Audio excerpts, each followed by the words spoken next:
Gerbe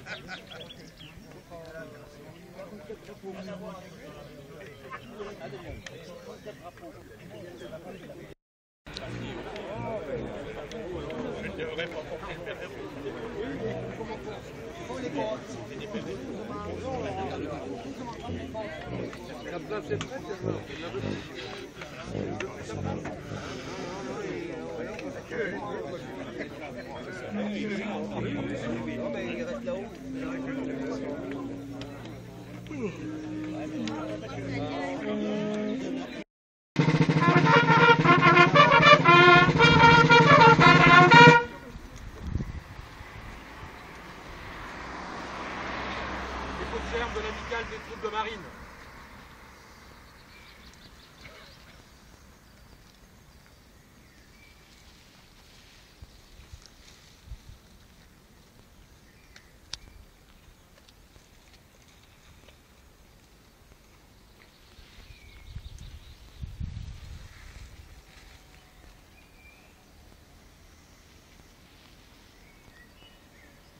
Gerbe de la commune de Sommaut.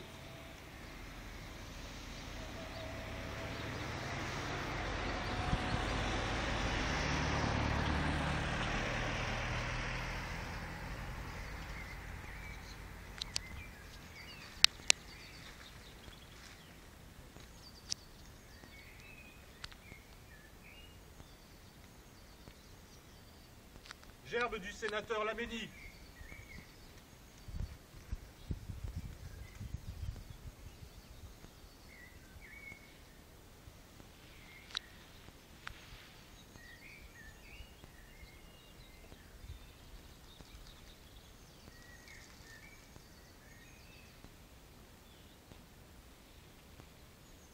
Aux morts.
Monsieur le sénateur, monsieur le maire, messieurs et mesdames les maires,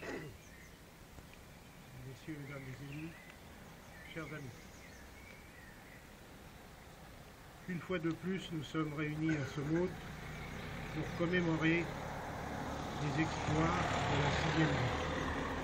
La part prise par les troupes coloniales dans ces batailles est considérable. Et là, je parle au niveau des Ardennes, entre le 10 mai et le 10 juin 1940. De la zone nord de Charleville, Monthermé-Nouzonville, avec les 42e et 52e demi-brigades de mitrailleurs d'infanterie coloniale, la zone est et sud-est de Sedan, avec les 1er, 2e et 6e DIC, ainsi que plusieurs régiments non divisionnés, le 11e RALC, le 110e RALC régiment d'artillerie lourde coloniale, le 310e RACP, régiment d'artillerie coloniale portée, et le 622e régiment de pionniers coloniaux. Parmi ces unités, la 6e DIC s'est particulièrement distinguée dans le secteur de Saumur. La 6e DIC a été mise sur pied à la mobilisation avec des réservistes et un noyau d'actifs. Elle s'est aguerrie pendant l'hiver 39-40 en Lorraine au cours de 2 séjours en ligne.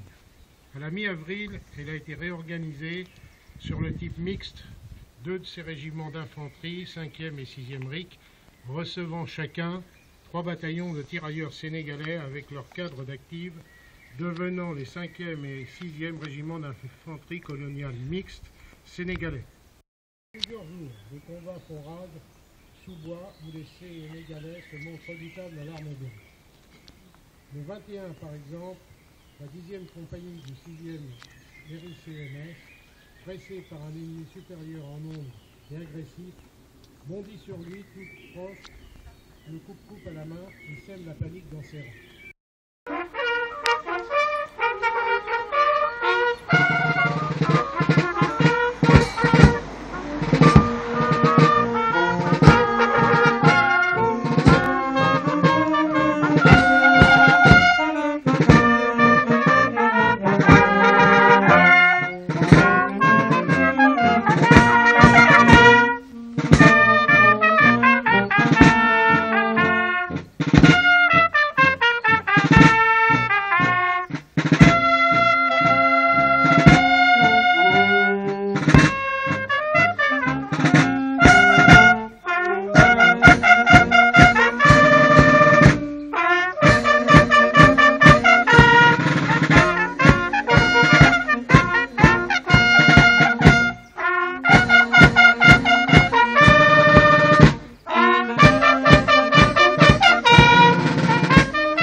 Messieurs, mesdames les autorités civiles et militaires, messieurs, mesdames les maires, mesdames, messieurs, je suis particulièrement heureux de vous voir encore nombreux aujourd'hui, surtout nos porte-drapeaux, pour rendre hommage à nos soldats. Donc, je rejoindrai le président de Ardennes 40 ainsi que monsieur le maire des Grandes Armoises dans leur allocution dimanche dernier à Stonne, où ils ont fait part que nos soldats sur la ligne de front de Tannay, Le Mont-Dieu, Stonne, les Cendrières, Saumur, Beaumont, jusque pour Gaudron et la Neuville, ont été les oubliés de l'histoire. C'est triste de voir cela.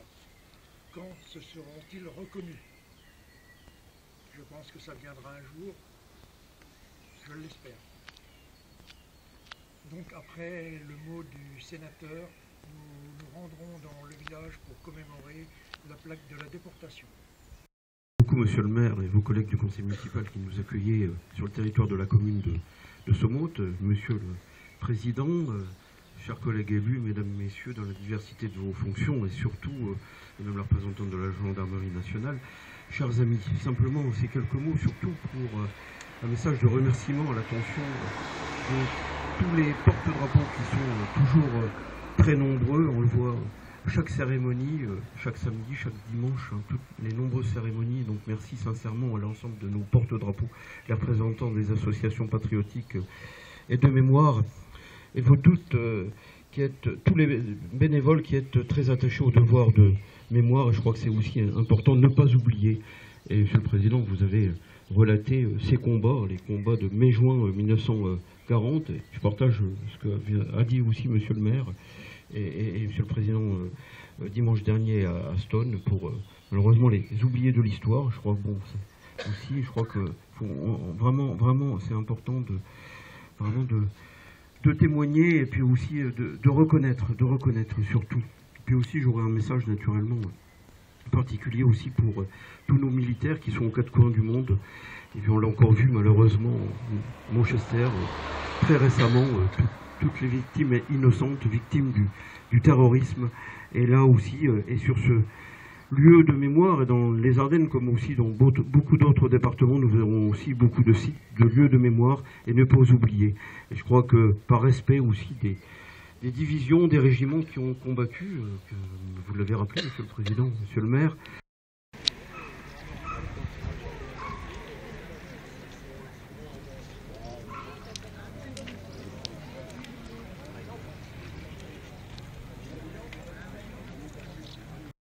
Ça me devient difficile.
Gerbe de l'UAFFI et de l'AFMD.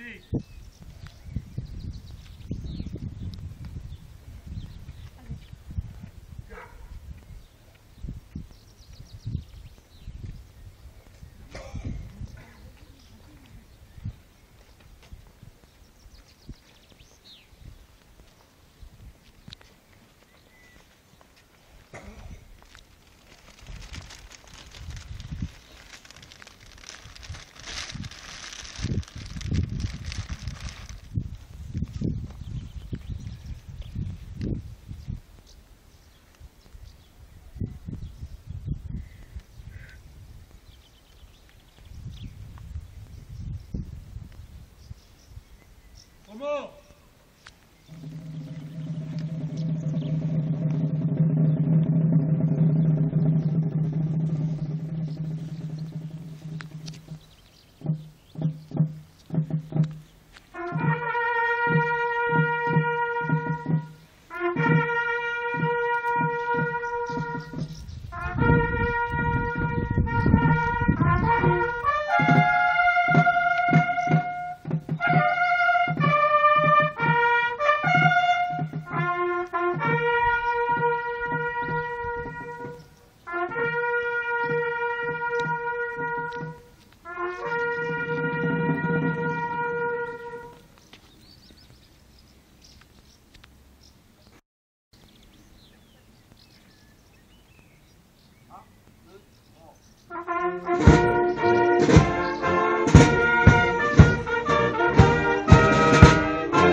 enfants se sont dépouillés pour élever leurs frères, leurs sœurs. Il s'agit de Pierrette, il s'agit de Odette. Et Odette nous a quittés il y a quelque temps. La France subit l'occupation de l'Allemagne nazie. C'est le temps de la crainte, de la peur, des répressions. À l'appel du 18 juin, lancé par le général de Gaulle, les Français comme Jean de la Bruyère répondront présent. Jean de la Bruyère a l'esprit d'un patriote. Sa mission, apporter de l'aide aux prisonniers évadés, aux aviateurs alliés en difficulté, donner des renseignements aux forces alliées. En un mot, au sein des FCC, il est chargé de mission. En cette semaine d'avril 1943, un parachutiste anglais est en difficulté. Il le recueille, le cache, lui procure les vêtements civils, le transporte prendre le car à Haricourt, direction la zone libre. Malheureusement, il sera repris à Charleville. Prévenu par quel stratagème, par quelle information, nul ne sait. Mais dans l'après-midi du 12 avril 1943, 3 hommes de la Gestapo entrent dans la boulangerie. Ils questionnent, fouillent, cherchent des indices, pouvant prouver que Jean de la Bruyère porte aide aux Alliés. Auparavant, Jean avait pris soin de dissimuler l'équipement du parachutiste au lieu dit la fontaine des Gobines. Mais pour son grand malheur, les bottes du parachutiste allié sont restées dans le fournil. La preuve est là, irréfutable, aux yeux de la Gestapo. Il est arrêté immédiatement, conduit à la prison de Charleville, où il subit plusieurs interrogatoires. C'est le déchirement total et cruel de la famille, laissant 7 enfants sans père, sans mère. Le plus âgé, Pierrette, 16 ans, et le plus jeune, 18 mois. Ce ne fut pas facile pour eux. Mireille est conduite à la prison de Charleville, puis de Fresnes. Elle sera déportée le 10 juin 1943 à Dachau, puis à Frisbach, et enfin à Ravensbrück, bloc 32, matricule 78 204. Après de longues années passées en camp de concentration, elle sera libérée le 3 juillet 1945 grâce à un échange de prisonniers. De retour à Semout, elle retrouve ses 7 enfants. Elle aura la volonté, le courage de procéder à la réouverture de la boulangerie qui avait été fermée sur décision des autorités. Reconnaissance au sous-lieutenant Jean Arnaud de la Bruyère, membre des forces françaises combattantes, en qualité de chargé de mission, la France l'a décoré à titre posthume de la Légion d'honneur, de la Croix de guerre avec palme, de la médaille de la Résistance. En l'honneur de Jean de la Bruyère et de son épouse Mireille, qui se sont engagés pour que la France reste la France, pour que la liberté et la démocratie soient toujours souveraines dans notre patrie. En mémoire, nous allons observer une minute de silence.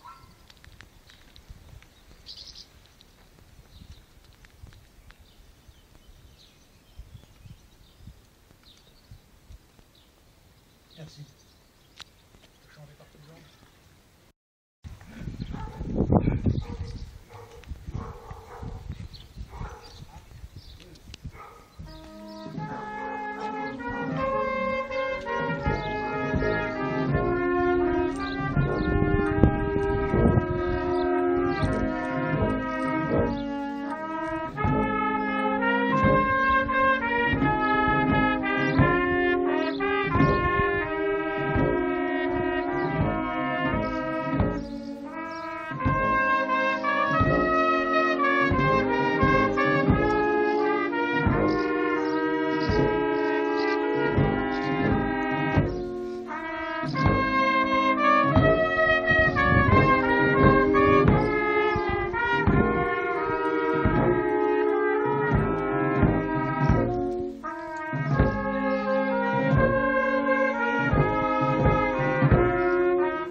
présidente de la FMD.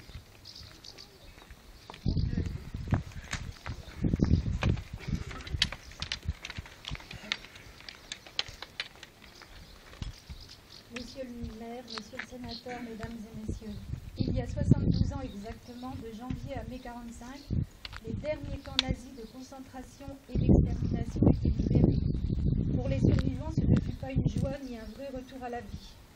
Accompagnés qu'ils étaient par le cortège des ombres, celle de tous ceux qui étaient restés, assassinés, gazés, abattus, pendus, torturés, morts d'épuisement par le travail d'esclaves, les coups, le gel, la chaleur écrasante, la faim, la soif, le pouls, le typhus, la dysenterie et bien d'autres atrocités physiques, les expériences médicales, y compris sur des enfants, auxquelles s'ajoutait la déshumanisation, le nom remplacé par un numéro, la haine inhumaine des nazis pour les déportés, appelés Untermenschen, c'est-à-dire sous-hommes, pour les déportés raciaux, les handicapés, les malades mentaux, les homosexuels, les témoins de Jéhovah, et appelés terroristes pour les déportés résistants et patriotes, comme Jean et Mireille de la Bruyère, déportés NN, Nacht und Nebel, nuit et brouillard, en raison de leur lutte contre un état de fait dit État français.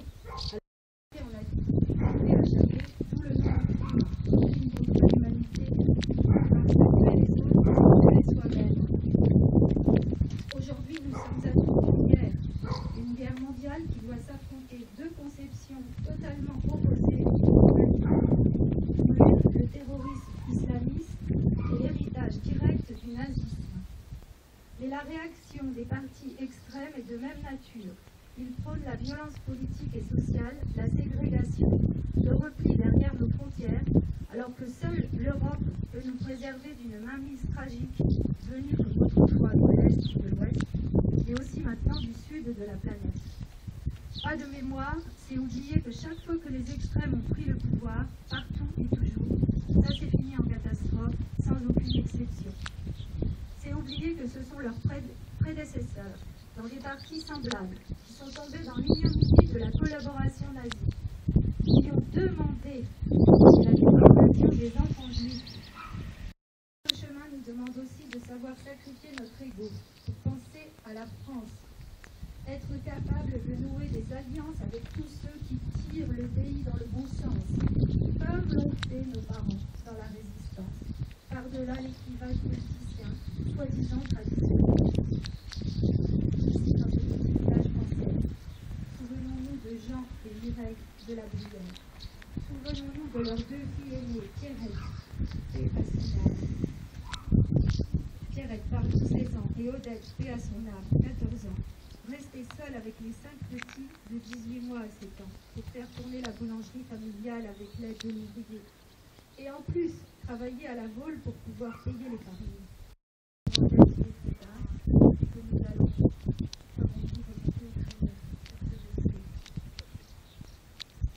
Votre exemple, quel exemple pour notre jeunesse actuelle? Ne critiquons pas nos jeunes non plus, puisque c'est nous qui les avons élevés, ou pas. La plupart d'entre eux ont soif d'idéal et de savoir. Ne les abandonnons pas à leurs écrans, instruisons-les et demandons-leur beaucoup, ils en sont capables.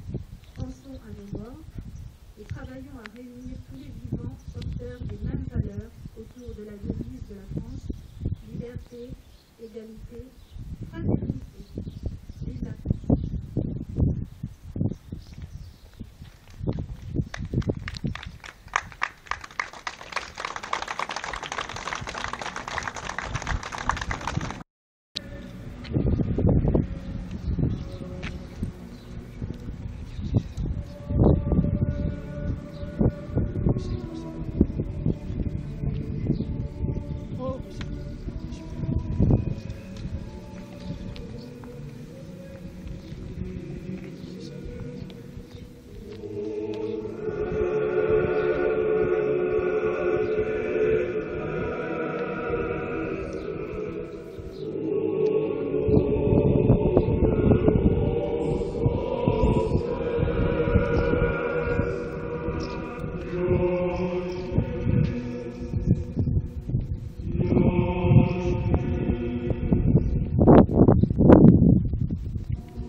porte-drapeaux se mettront par trois, en rang de trois, suivi de la musique, et les personnes suivront derrière, en cortège, jusque la salle du lavoir. Voilà. La musique devant. Ou la musique devant, le porte-drapeau.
On y va en voiture, c'est comme ça. Ah oui.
bien, toutes nos félicitations à la musique.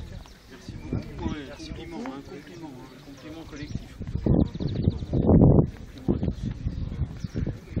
Très bien.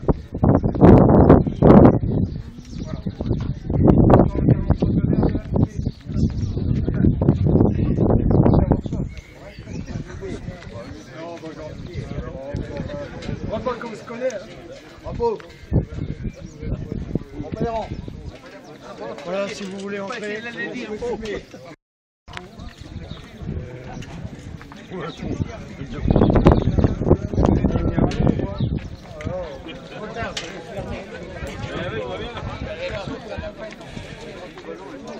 Ah ben non, il était en train de